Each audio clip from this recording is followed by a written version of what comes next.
Je vous répète souvent que nous vivons une guerre culturelle parce que nous sommes dans la période de la fin des démocraties. Et que ça va avoir des répercussions aussi dans le domaine de la spiritualité. Bon, je vais pas vous dire je vous l'avais bien dit, mais je vous l'avais bien dit. Et là, cette fois-ci, c'est CNN, rien que ça, qui propose un discours vraiment très similaire. En tout cas, je m'y retrouve complètement.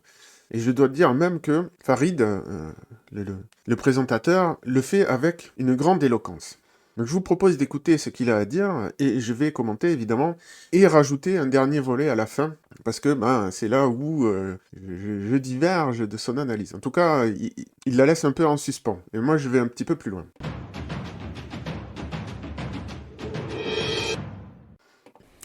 If you watch the news these days and feel that beyond the daily chaos, something seems broken in our politics, you're not alone.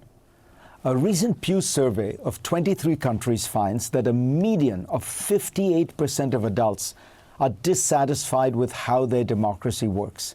Voilà, il y a le sentiment d'insatisfaction vis-à-vis des démocraties qui augmente. Mais là, vous pourriez me dire, bah oui, mais ça a toujours été comme ça, non? Bon, non, en fait, après, il va donner des chiffres, et on voit bien la progression, et c'est assez frappant, hein. In the US, more than 60% share that view. In Italy and France, nearly 7 in 10. Donc il cite la France, c'est assez marrant, 7 personnes sur 10 ne sont pas satisfaites de la démocratie en France. People still prefer democracy to autocracy, but dissatisfaction and despair have become ubiquitous. Now, when I bring this up with people of a certain age, they often recall the 1970s. Alors là, c'est très intéressant. Il évoque les personnes plus âgées qui se souviennent des années 70, parce qu'il y a déjà eu une crise des démocraties. Et j'avoue que son analyse historique dépasse la mienne. J'avais pas identifié ce schéma-là, donc ça complète ce que je vous dis d'habitude. Then too, Western democracies looked exhausted. In the US, inflation, Vietnam, and Watergate had eroded public confidence. Donc il dit dans les années 70, voilà, il y avait un essoufflement des démocraties. Samuel Huntington warned about the governability of democracy. Daniel Bell saw capitalism corroding the virtues that sustained it. Yet in the 1980s, things turned around. Donc il y avait un problème de gouvernabilité, et puis finalement, dans les années 80, ça s'est amélioré tout ça. Notamment grâce à la chute du mur de Berlin, il y a eu un regain démocratique, on va dire. Economic reform and technological dynamism restored faith. Within a decade, communism collapsed and liberal democracy stood triumphant. The crisis of the 1970s proved to be a prelude to renewal. But today's malaise feels different and Donc il dit, voilà, il y a eu une crise, mais finalement, il y a eu un rebond et ça c'est passé. Mais là, cette fois-ci, ça a l'air d'être différent. Et les arguments qu'il avance sont vraiment très intéressants. C'est pas une analyse historique ce qu'il fait, c'est un constat. Donc ça rejoint mes propres analyses historiques, où je vous ai déjà expliqué que les fondements de la démocratie sont sapés. Les fondements philosophiques, humanistes, hein, j'entends. deeper. The earlier crisis was managerial. Governments performed poorly, but people still believed in the system. Donc la première crise était managériale, c'est-à-dire que c'était pas très très bien géré, mais les gens croyaient dans le système. Et il dit, et ça c'est super important, les gens ne croient plus dans le système. Donc encore une fois, lui c'est juste un constat. Moi j'explique pourquoi c'est comme ça, dans mes analyses plus longues qui sont disponibles pour les abonnés, les membres de la chaîne. Mais néanmoins, ce qu'il explique renforce ma thèse. The Supreme Court was respected. Congress was functional. The press was authoritative. People wanted the rules enforced. Now they don't believe in the rules. Donc il dit, à l'époque, les gens voulaient que les règles soient appliquées. Maintenant, ils ne croient plus dans les règles. C'est vraiment fondamental. Et c'est là où il va donner plusieurs exemples de cette perte de confiance. Today, America's central institutions, courts, media, universities, even elections, are widely viewed as biased, rigged. Trust in government has fallen to about 20%. La confiance dans le gouvernement est tombée de presque 80 à 20%. Ça s'est inversé carrément. Congressional approval often hovers in the teens. Bon, l'approbation du Congrès, à part le pic post les attentats du 11 septembre, ça n'a jamais été très haut, mais là, c'est quand même un bas historique. The media is trusted by less than a third of Americans. Ça c'est énorme, ça. C'est pareil, inversion complète. Les médias, avant, étaient considéré fiable par les 3/4 de la population, et maintenant c'est l'inverse, c'est plus qu'un quart à peu près, un quart, un tiers. Americans, down from nearly 3/4 in the 1970s. The issue is not competence, but cohesion. Institutions once commanded respect because they seemed impersonal and rule-bound. Ça c'est important, ce qu'il va développer, c'est que les institutions à l'époque étaient perçues comme impartiales. Today, they are seen as political actors. In the Donc il dit maintenant, elles sont vues comme des acteurs politiques, donc partisans si vous voulez. first episode of Michael Lewis's brilliant podcast, Against the Rules, he talked about how in sports, fans shout, "Ref, you suck," even though officiating today is as accurate as ever. Donc il donne une analogie. Il parle de matchs de foot dans lequel les spectateurs n'ont plus foi dans l'arbitrage, alors même que l'arbitre est aussi neutre qu'avant. Mais ce qu'il va expliquer, c'est que on s'en fiche du moment que les gens n'ont plus confiance, en fait, et tout est interprété pour confirmer cette méfiance. Donc si l'arbitre se justifie, il ne fait qu'enfoncer le clou. The problem isn't performance, it's perception.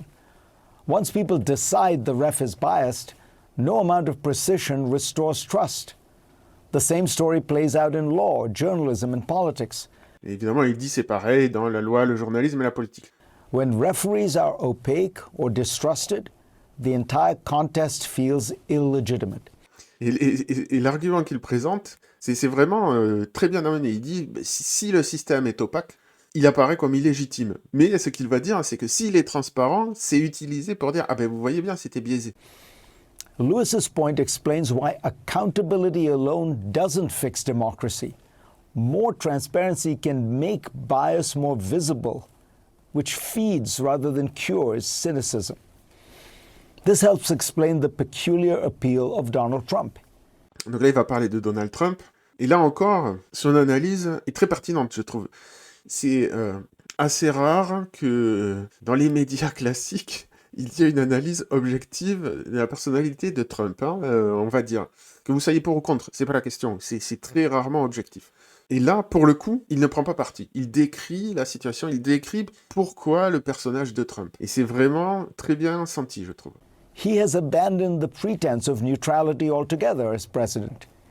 Il dit il a abandonné la prétention à la neutralité en tant que président. Et d'ailleurs, ça s'est vu dans la crise du Venezuela. Il a même pas fait ce que font les présidents habituellement, c'est-à-dire convoquer les instances internationales pour dire bon, je vais intervenir, mais allez, on se met d'accord avant quoi. J'ai déjà décidé, mais allez, on se met quand même d'accord. Bah là non, en fait, il est intervenu direct, il a prévenu personne. Et c'est un exemple parmi tant d'autres. He acts personally, politically, even punitively, and he does so openly. To his supporters, that candor is disarming. If all institutions are biased, better an avowed partisan than a hypocrite claiming neutrality. Voilà, si toutes les institutions sont partisanes, il y a beaucoup de gens qui préfèrent en fait que ce soit assumé plutôt qu'une hypocrisie, une neutralité hypocrite. A 2023 study by Sung-In Kim and Peter Hall confirms this pattern. When citizens perceive the system as unfair or biased, they shift preference from neutral process to direct, personalized rule. Donc il explique maintenant les conséquences de ça. C'est que si les gens estiment que le système est biaisé, ils vont changer leur comportement et leur attitude envers le système. Et là, il va expliquer, il y a une attitude de gauche et une attitude de droite. Leaders who present themselves as fighters rather than referees, who attack courts, media, and bureaucracies, gain credibility precisely because they reject the system's pretense of fairness. Donc les politiciens qui s'attaquent au système sont perçus comme étant plus crédibles. Ce qui fait que, là c'est moi qui rajoute, il ne va pas parler de ça, c'est qu'on rentre dans un cercle vicieux. C'est que politiquement, ça devient porteur d'attaquer le système, alors qu'avant, ça n'avait pas de sens. Donc ça ne va faire qu'amplifier la méfiance envers le système, et donc justifier d'aller toujours plus loin dans l'attaque du système. Trump's rise also exposes a deeper divide between left and right populisms. Kim and Hall find that when people see unfairness as personal, my job, my income, my future are unfair, they turn to right-wing populists who... Donc là, il dit qu'il y a deux réactions possibles. À droite, parmi les populistes. À droite, ceux qui estiment être personnellement victimes du système, whose rhetoric frames their pain as betrayal by elites and outsiders.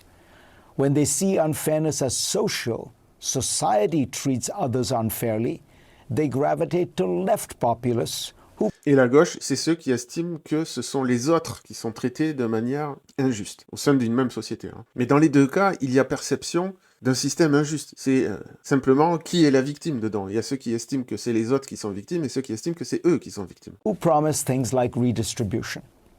In recent years, the shocks that most unsettle people, deindustrialization, automation, migration, secularization, generate a sense of personal rather than social unfairness. Bon, après, il continue, et je vais sauter à la conclusion. When citizens no longer trust the referees, they stop obeying the rules. Every election becomes a civil war by other means. Donc quand les gens n'y croient plus, ils ne respectent plus les règles. Et donc chaque élection devient une guerre civile. Dans le sens, c'est pas juste, je vais voter. C'est, puisque c'est la guerre, je vais essayer de tricher le plus possible pour gagner le plus de votes possible, par tous les moyens possibles. D'où les crises à répétition, d'accusations, d'élections truquées aux États-Unis. Et il y a des gros soucis, hein, je vous le dis. C'est pas terminé, hein, parce que il y a plusieurs États américains qui ne demandent pas de vérifier l'identité des gens avant qu'ils votent. Donc forcément qu'il y a des soupçons de triche. Bref, c'est juste un élément parmi beaucoup d'autres. Et donc là, il dit, chaque élection se transforme en guerre civile, mais on n'en est plus là. C'est-à-dire que, je vous l'explique sur ma chaîne, hein, il y a une guerre culturelle, c'est pas la même chose qu'une guerre civile, et c'est pas juste pendant les élections. Maintenant, elle est permanente. Aux États-Unis, on l'a vu avec l'assassinat de Charlie Kirk, mais il y a plein d'autres faits divers, entre guillemets, qui se ramènent à cette guerre culturelle. J'en parle régulièrement sur la chaîne, évidemment. Truth itself becomes tribal. We have entered democracy's post-referee age. Bon, il dit on entre l'âge post-arbitre, donc post-neutralité de la démocratie. On peut le dire comme ça. Pour moi, on est juste dans l'âge de la post-démocratie. Et c'est là où je diverge, et vous allez comprendre où je veux en venir. A world where institutions are disbelieved, impartiality mocked, and citizens choose sides not by policy but identity. Donc là, il parle de la guerre culturelle, en fait. Il dit que les gens choisissent en fonction, non pas des politiques, mais en fonction de leur identité. C'est précisément ça, c'est la thèse que je développe dans mon livre à venir sur la guerre culturelle. Donc il dit exactement la même chose, hein, avec d'autres mots, et encore à peine, puisque l'identité est au cœur de la guerre culturelle. Et il y a des raisons systémiques pour ça, que j'explique dans le bouquin. The 70s crisis produced a revival once people decided democracy was worth repairing. Donc dans les années 70, la démocratie a connu un regain une fois que les gens ont estimé qu'elle méritait d'être réparée, mais là c'est différent. Ours will end only when we decide it's worth believing again. Donc là, il dit, et maintenant, il faut que les gens décident que ça vaut le coup d'y croire à nouveau. C'est pas du tout la même chose. Hein. 50 years ago, people doubted their governments.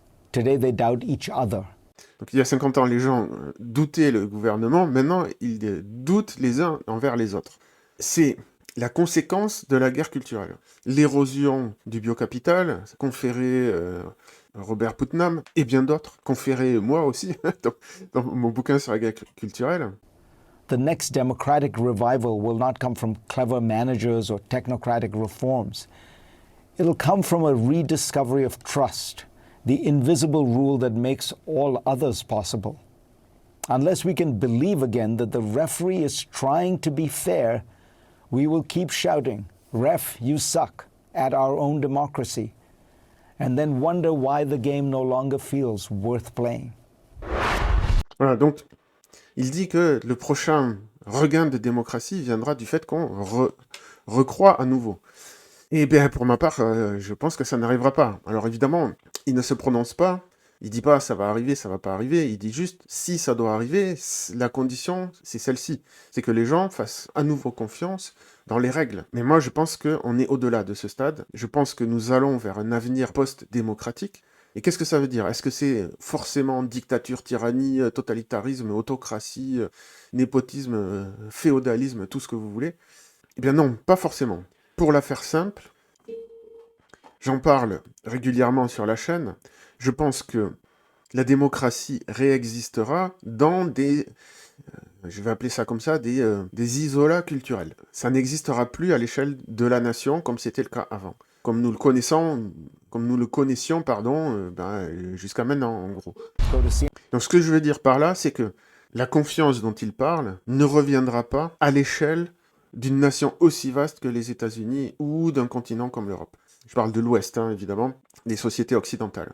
Ça ne peut revenir, selon moi, hein, que à l'échelle d'une communauté. Une communauté qui partage les mêmes valeurs culturelles.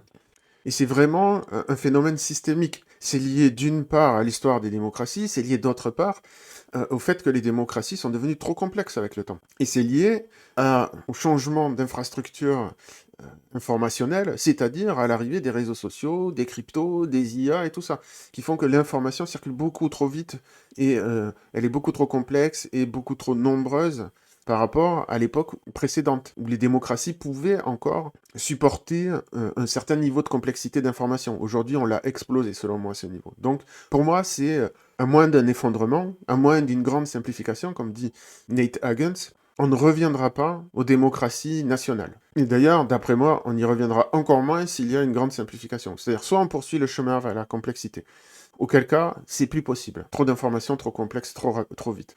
Mais si on revient vers quelque chose de plus simple, dans ce cas-là aussi, selon moi, les nations ne reviendront pas. En tout cas, pas sous la forme précédente. Dans tous les cas, c'est comme ça. Hein, c'est la fin d'une période historique. C'est tout l'inverse de ce que disait Francis Fukuyama. La démocratie, c'était la fin de l'histoire. Ben non, en fait, c'est carrément la fin d'un énorme cycle. Un cycle civilisationnel qui a démarré avec l'invention de la science, avec l'humanisme, la philosophie des Lumières et tout ça. Donc je parle souvent sous cette chaîne, hein, je pourrais réexpliquer pendant des heures et des heures ce que tout ça signifie, mais voilà. Je ne suis pas le seul à le constater. Hein. Là, CNN, je pense que on peut pas faire plus officiel que ça. Donc pour ceux qui connaissent pas la chaîne, et je me base souvent sur ce schéma, et voilà, là, je vous dis, nous sommes dans des démocraties zombies, hein, je les appelle ça comme ça, zombies parce que ça nous bouffe le cerveau.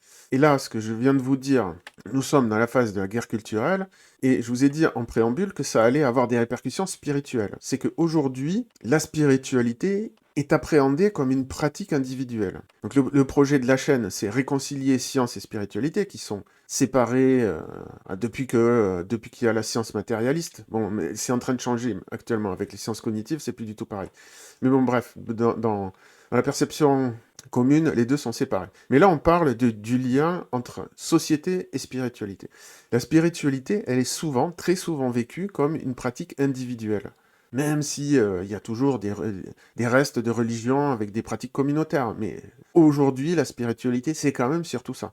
Et ça, c'est une émanation de la société actuelle, de la philosophie humaniste, qui valorise l'individu. Mais l'individu, avant la société actuelle, avant le monde de l'État-nation démocratique, bah, ça n'existait pas. Ça n'avait pas de sens. Ce qui avait du sens, c'était votre lignée, c'était le nom de votre lignée, c'était votre clan. Mais l'individu, je vous le dis, c'est une notion moderne. On s'en rend pas compte, on pense que ça a toujours existé, que les gens se percevaient eux-mêmes comme des individus, mais non, c'était pas comme ça avant. Et cette période-là est en train de se clore. Donc la spiritualité ne va plus être, en tout cas, beaucoup moins, ça va continuer, il y a toujours des mélanges, mais... Donc la spiritualité, bon, il y a plusieurs types de spiritualité, mais ce que je veux dire, c'est qu'elle va être de moins en moins vécue comme quelque chose d'individualiste. Ça va redevenir, comme c'était avant, quelque chose qui relie des gens au sein d'une communauté et au sein d'une communauté de culture. Une culture, c'est quoi? Bon voilà, moi je le mets ici, donc c'est mon schéma, il faudra peut-être que je le revoie, mais une culture, c'est des valeurs communes et un sacré commun qui se cristallise sous forme d'identité, ce dont je vous parlais tout à l'heure, hein. Mais on s'identifie à une culture parce qu'on partage des valeurs morales communes. Et une culture, c'est la thèse que je développe dans le livre, en réalité, c'est l'émanation, ou si vous voulez, la traduction dans la sphère humaine d'une intelligence collective émergente. Donc l'émergence, société de fusion-fission, ça fait partie des concepts qui sont étudiés en sociologie et en sciences cognitives. Je ne vais pas rentrer dans ces détails-là, c'est juste pour expliquer qu'on va vivre une transition spirituelle, à mon avis, parce qu'on est en train de changer d'ère civilisationnelle à cause de l'ère digitale dans laquelle nous arrivons aujourd'hui. Évidemment, si tout ça s'effondre, ça sera autre chose, mais si ça ne s'effondre pas, si ça continue, quand je dis si ça s'effondre, si Internet ne s'effondre pas, si les IA, tout ça, si toute cette technologie-là continue d'exister, alors La nouvelle spiritualité sera culturelle, communautaire, si vous voulez, et s'établira en réaction à ce qui menace la liberté intérieure. Eh ben aujourd'hui, c'est la bureaucrature, donc une espèce de totalitarisme bureaucratique qui se mêle de tout, qui surveille tout maintenant, puisqu'ils ont accès à tout. Ils connaissent toutes nos vies par l'entremise de ce qu'on dit sur les réseaux sociaux. Donc on est bien face à un totalitarisme numérique naissant, qui va être l'adversaire spirituel. Donc voilà, pour expliquer un peu plus en détail la thèse que je développe. Si ça vous a apporté quelque chose, n'oubliez pas de liker. Si ça vous évoque des choses, commentez, partagez. Évidemment, pour faire connaître le travail de la chaîne, si vous êtes nouveau, abonnez-vous et mettez la cloche pour être tenu au courant des nouvelles vidéos. S'il y a des sujets connexes, n'hésitez pas à me les proposer. Il y a pas mal de vidéos maintenant que je fais qui viennent des sujets que les gens me proposent, ce qui est super pour moi, ça me facilite le travail. Si vous êtes créateur de contenu comme moi et que vous avez des critiques constructives pour améliorer le discours, l'éloquence, la présentation, tout ça, eh ben n'hésitez pas. En tout cas, s'il y a des trucs qui vous dérangent, dites-les moi. Et si ces sujets vous intéressent, que vous n'êtes pas d'accord et que vous voulez en débattre, sachez que je suis ouvert pour en débattre sur la chaîne, j'entends. Voilà, voilà.